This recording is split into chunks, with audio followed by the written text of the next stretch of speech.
صدمة وجنون عمرو أديب بعد تعادل الأهلي مع البنك الأهلي للمرة التانية على التوالي في الدوري، ويسخر من الأداء التحكيمي وغرفة الفار، ويوجه رسالة خاصة لرامي ربيعة. شاهد ماذا قال. في البداية مننساش نعطر فمنا بذكر الله والصلاة والسلام على سيدنا محمد. بعد انتهاء مباراة الأهلي والبنك الأهلي واللي انتهت بتعادل الفريقين، صرح الإعلامي الزملكاوي عمرو أديب وهو منفعل وقال: الأهلي بيتعطل للمرة التانية يا جماعة. الأهلي تعادل مع البنك الأهلي بعد ما كان متعادل قبل كده مع الاتحاد السكندري، بس بصراحة الأهلي أعتقد إنه كان يستحق المكسب في المباراة دي.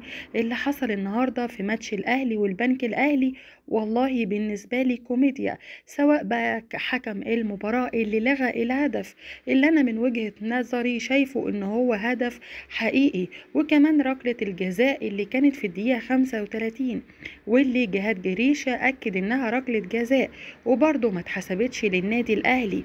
أعتقد في مصيبة بكل المقاييس بتحصل في النادي الأهلي، في حاجة غلط. الأهلوية بيقولوا إن الكورة ما بقتش عايزانا وإن الدوري ده مش بتاعنا من وقت الأزمات اللي بقت بتتصدر. من إمتى وإحنا بنسمع مشاكل النادي الأهلي؟ قبل كده كل المشاكل كانت بتبقى في غرفة الملابس، دلوقتي كله بقى في العلن. من وقت ما اللي حصل مع الشناوي وحصل مع عاشور، أعتقد إن عاشور ده الطبع بتاعه من زمان.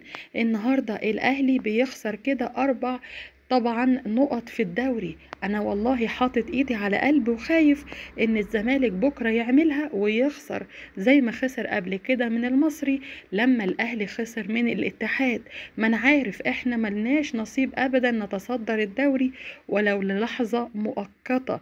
أنا عارف إن التحكيم بيحتوي الزمالك، هو إحنا فريق محظوظ مع الحكام الصراحة، بس أكيد مش مقصودة يا جماعة. التحكيم ياما جعل الزمالك وحرمنا من كرات كتيرة كان ممكن تخلص مباريات مهمة. الأهلوية دلوقتي بيطالبوا بحكام أجانب، بس احنا لسه في أول الدوري، وأنا بقول نصبر شوية على التحكيم واللي هيكون أفضل أكيد إن شاء الله. أنا كمان بقول لرامي ربيعة بطلب منك طلب واحد: أنا عايز الاحتفال بتاعك ده يبقى في كل ماتش، لأنك كل ما هتحتفل كده يا إما هتخسر يا إما هتتعادل. أنا بصراحة بقيت بحب الاحتفال بتاعك وكمان بتفائل بيه جدا، وأول ما شفت الاحتفال بتاعك قلت أكيد المباراة دي مش هتنتهي لصالح الأهلي مهما كان. يا ترى يا رامي هتعمله مرة تانية ولا خلاص بقى وشه نحس عليك؟ صدمة وجنون عمرو أديب بعد تعادل الأهلي مع البنك